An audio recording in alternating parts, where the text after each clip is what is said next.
it's on one side we've made it out here Mm-hmm. and we're enjoying the good life, but on the other side it's like, okay, I can't be comfortable yet. I cannot feel like I've made it. In order to move back home, I need to make money first. 100%. Get away, nigga, get away. I ain't try to hear what a nigga say. Headed for the top, I ain't know how to stop till the world go pop. I've been steady watching these fools talking shit like it's a daily news. Beefing niggas got petty moves. Better make them lose fatty juice. Nigga, yeah, on a mission. Like I'm flying to the moon. So what I have are questions. Well, actually, they're not questions, they're statements. And it's not my opinion, but it's just I've like watched different videos and like come up with different opinions based on what people were saying in these videos. So what you have to do is either like agree, disagree, or you're neutral.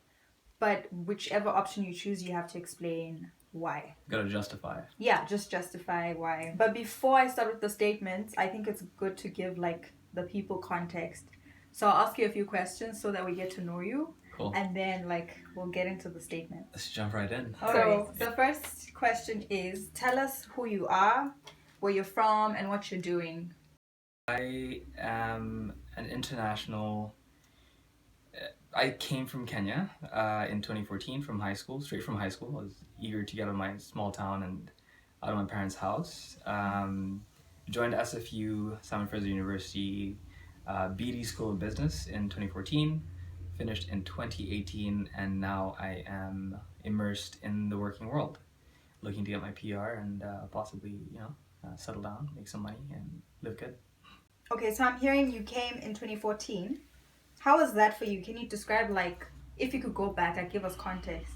You're in your small town in Kenya. You get, like, I don't know, your admission letter, Yeah. and it's like, hey, you've been given an offer to go to SFU. How was that like? Man, it was, to be honest, straight out of a movie. Most of the schools I applied to, ironically, were in the US. Okay.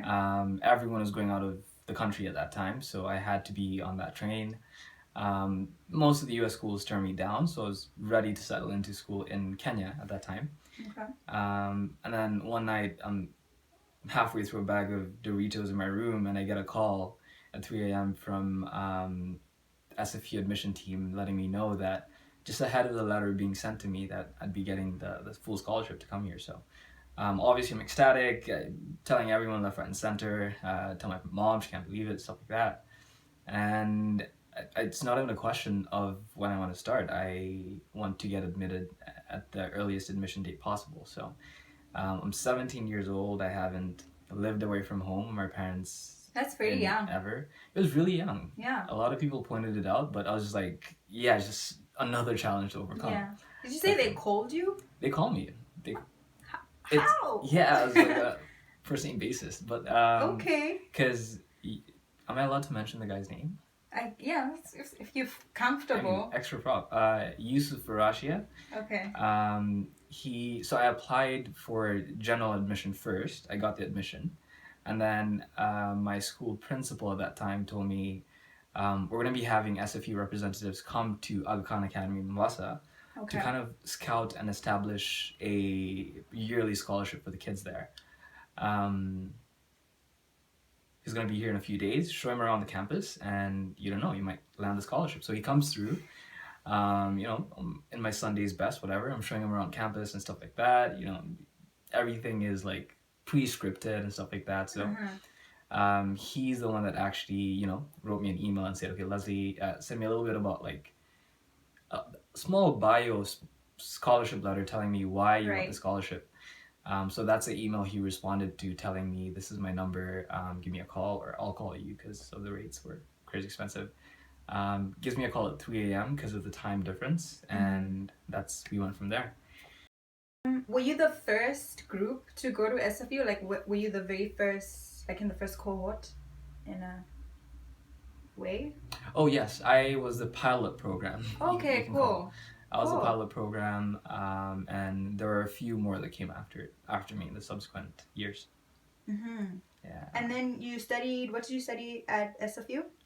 So I knew I'd get into business, but I wasn't quite sure which specific vertical I'd be looking at. So by, I guess, a process of elimination, starting from as far as comp sci, which did not go according to plan, I slowly narrowed down into marketing, which is what I finished with. I have about 8 statements, and basically, like I said, agree or disagree, and then we'll have like a chit chat. Sounds good. All right, so the first one is studying abroad and leaving Africa, or okay, in your case, leaving Kenya to study abroad was a good decision. I mean, that is a question of a lifetime, isn't it? I would say yes, definitely. Okay. The exposure has been excellent. The journey is still ongoing by all accounts. My parents, there's a lot of people who, showed me that staying home would not be the worst decision, especially considering that, a lot of my classmates at that time were going abroad to UK, the US, and stuff like that. So there's definitely a bit of pressure from my peers to go study abroad.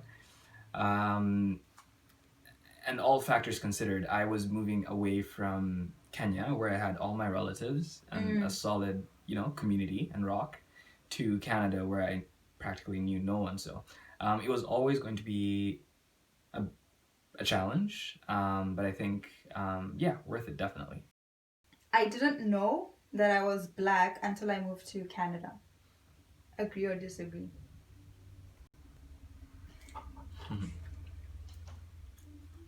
I mean,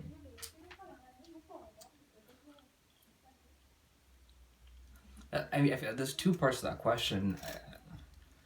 I will say agree. I came into awareness of my identity in Canada.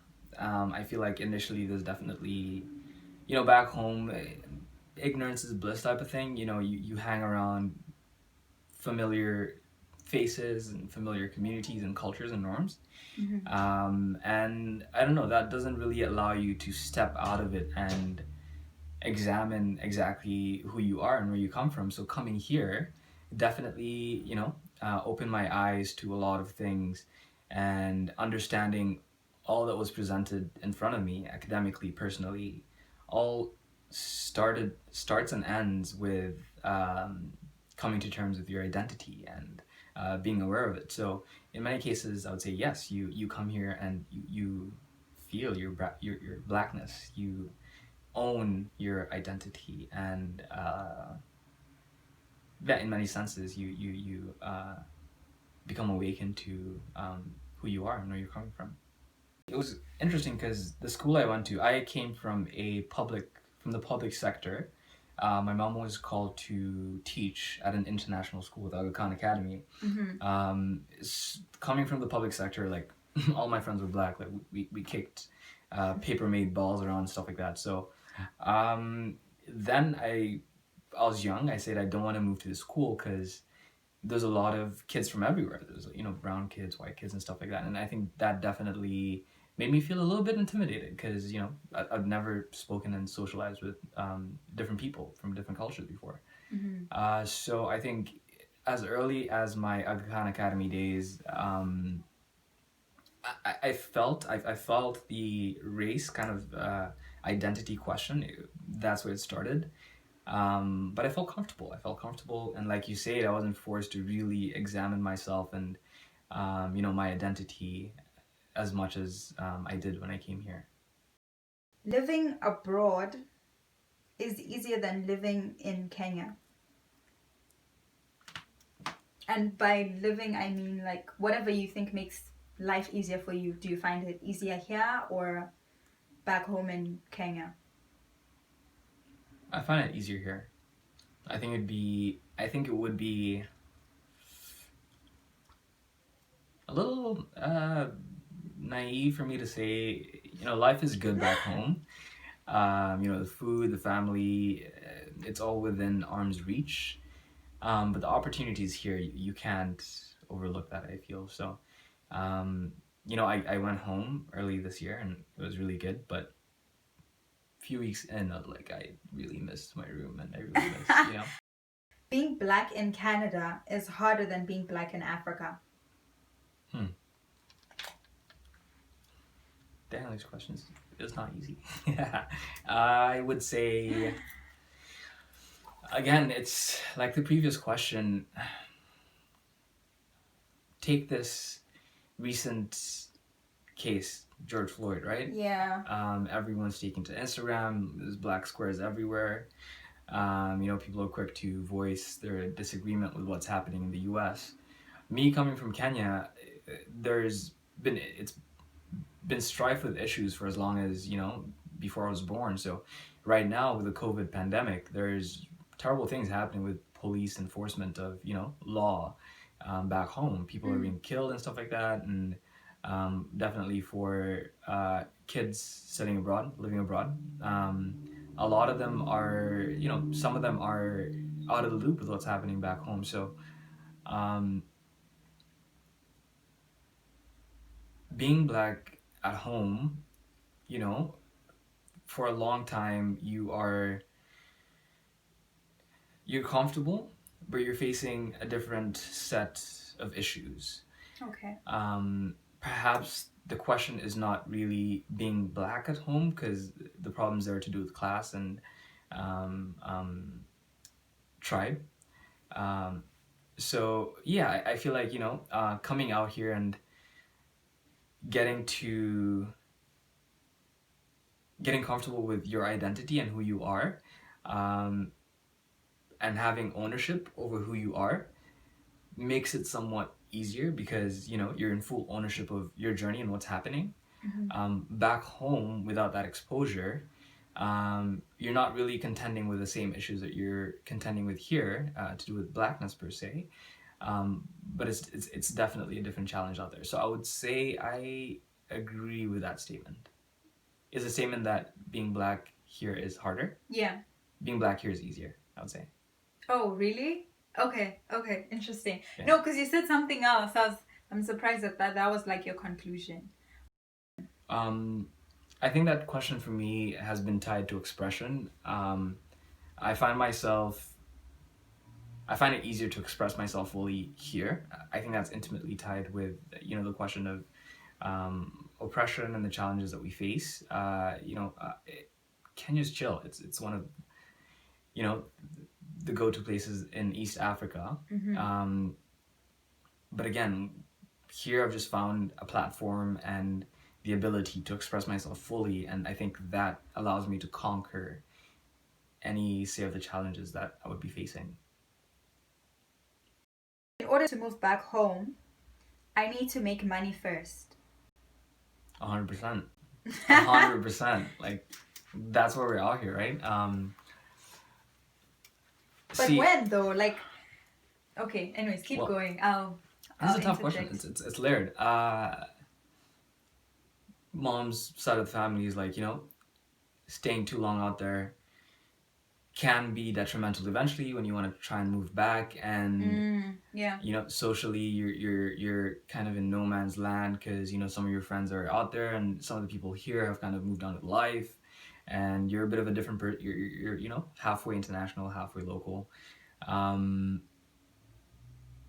in terms of your career, if you've not really hit management or executive level, you cannot really command the same level of pay that you're earning here. So the question is definitely yes. When you look at like investment opportunities, it's better to save as much here because of the purchasing power and reinvest back home at some point in the future, whether I go back or not. So definitely, I'd agree with that statement. I feel like that's the case for a lot of people that go outside. But then how much money is enough? That's the question. When is the perfect time to call it quits? I don't even know if I'm going back home. Right? Yeah. Yeah. It's crazy. I know. I think my biggest fear is having a lot of people like you and me who say, yeah, I'm going to go back home once I have enough money. But then nobody actually reaches that point where it's like, okay, now I can pack my bags and go back home. Or like someone else is like hoping the other person will do it before them. Especially because like actually you and I, like, because you came before me, I'm sort of like looking up to you to be like, okay, Leslie did this, and then he stayed, and then he got his PR. Do you know what I mean? Yeah. I'm not saying like to put pressure, but I'm just saying, Yeah. you know, like Yeah, totally. you look at the people who came before you and you follow their steps, and like if they're still around, you know, it also makes you question like, okay, should I go home or should I stay? And then the question is, you know, what are you going back home for? Obviously, you know, home is home, and you feel an allegiance to and a duty to go back and I don't know, be productive there. And I had this talk with my parents and grandparents. It's like they're of the opinion that you have to come back home, and me being the firstborn in the family, you have to kind of come and you know, be a role model for the cousins and brothers and nephews and stuff like that come after me. But then on the other side of the coin is today it's a global economy. You can live here, work here, and base your life from here, and still be able to go home and do what you need to do. So it's a tough question. Yeah, it is. It's a very tough decision to make. Africans back home need to be more welcoming to Africans who are living abroad previously. So you just arrived in Kenya. Do you feel like Kenyans need to be a bit more welcoming to people who decided to go back home? Kenya's lit, man. Kenya's lit. You go back, and you know, you show love, and it's, you know, a lot of people that go out, and I feel like a lot of people who are back home looking at people that go out, it's a question of, you know, is this guy going to go and embrace something else? Is he going to? It's a question of, you know, are they going to abandon their roots? Are they going to come back reinvigorated and stuff like that? So. In my case, I've found nothing but love. Most of the friends that I had are, you know, kids that also went to international schools who now come back home. So it's a bit easier for me to find, you know, acceptance there. But, you know, for most of the people I meet, it's always a good time. They want to learn what your experience has been like. They want to have fun. It's all about, like, you know, good energy, good vibes.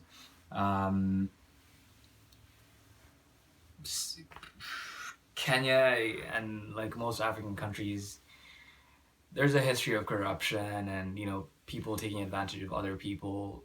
Are you now coming back home some kind of target for I don't know, people taking advantage of you and stuff like that? Maybe, perhaps, but I don't think that has to be the case. For me, it's all love.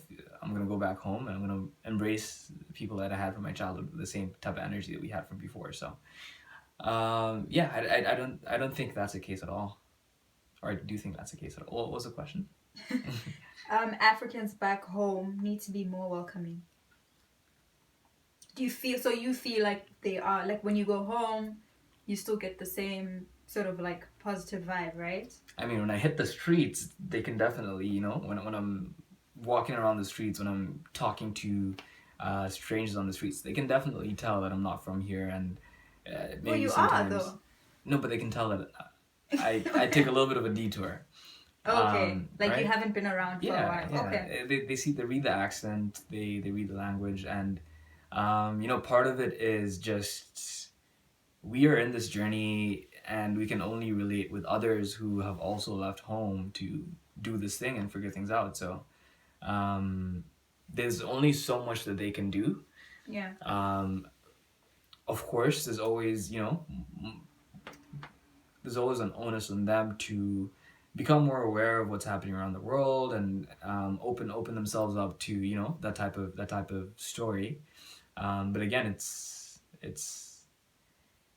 I've found that in many cases it's often on me to realize, you know, certain, I guess, I don't know, privileges or certain viewpoints that I have that have sprung from my experience here. Right. And at the same time realize, because for me it was almost like a road that went this way, realize what else is happening, or, you know, from the people that stayed back home, what are they gaining from staying there? And I think with the two individuals involved coming from a place of awareness of, you know, what's happening there and what's happening here. Mm-hmm. And again, if you're on the same type of level, because there's levels to this thing. If you're on the same type of level with someone else from back home, it's no issue. Oh, this one's kind of linked to, I think, a statement you made about it depends why you want to move back. And it's the last one. Africans in the diaspora feel pressure to bring back change to Africa. Oh, 100%, 100%. You know, it's on one side, we've made it out here, Mm-hmm. and we're enjoying the good life. But on the other side, it's like, okay, I can't be comfortable yet. I cannot feel like I've made it. Or at least, I don't know, some of it is personal and just who I am as a character, and some of it is the question of all kids abroad, studying abroad. So, yeah, there's definitely, my high school, I'll speak about my experience. I went Khan Academy, you know, every Monday morning you're having assemblies and you're having the principal talking about like being leaders of tomorrow. That's being hammered through your education, through community service criteria and obligations and stuff like that. So the ethos from very early on is to go out there, gain experience, gain resources, and be able to provide that to my community back home. So yeah, that's definitely the idea. I came in a full scholarship, and I think that placed an extra kind of weight on my shoulders. For the longest while, I felt like a special, I don't know, snowflake that, you know, I came in a full scholarship and we're on a mission and stuff And like it was that. in Africa. It was like specifically an Africa scholarship. Three right? kids in the whole of Africa got those scholarships. Yeah. So it was a big deal. It is a big deal. So I think through the process, I learned to kind of, you know, take care of my own mental space and be like, okay, that's the journey, and that's the journey of a lifetime. But for right now, find your pacing. You know, be able to give back in small ways right now. In the trips that I'm taking back home, I'm trying to get more involved with, you know, startups and more conversations back home that I can, you know, start to bridge the gap a little bit by little as I get to that big point, that aha moment, if it does exist. I don't know. I feel like when I first came, I would have probably agreed to this. Like when I was still new in Canada, I would have said, yeah, I think I do feel the pressure to give back to Africa. But now, not that I don't, but I'm sort of very comfortable with like not giving myself that pressure. I think before I definitely just felt it. I don't even know where it came from. But now I'm like, okay, I have my own individual like goals that I want to achieve.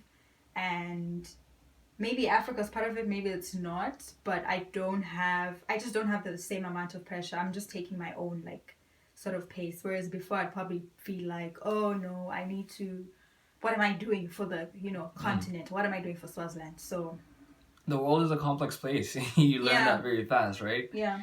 So that's all I had in terms of like statements to agree and disagree on. Thank you so much for your time. And before we close off, do you want to share like your social media handles so that the people know where to find you? Absolutely. My name is Leslie Mondero on Facebook, though I'm not sure if that's still a thing after Mr. Mark is once again in the news for stuff that he's shared. And Facebook's kind of become a little bit of a riot place. But you can catch me on Instagram at L Mwandawiro. That's LMWANDAWIRO. Holler at your boy. All right. And Subscribe to the channel, guys. yes, subscribe to the channel.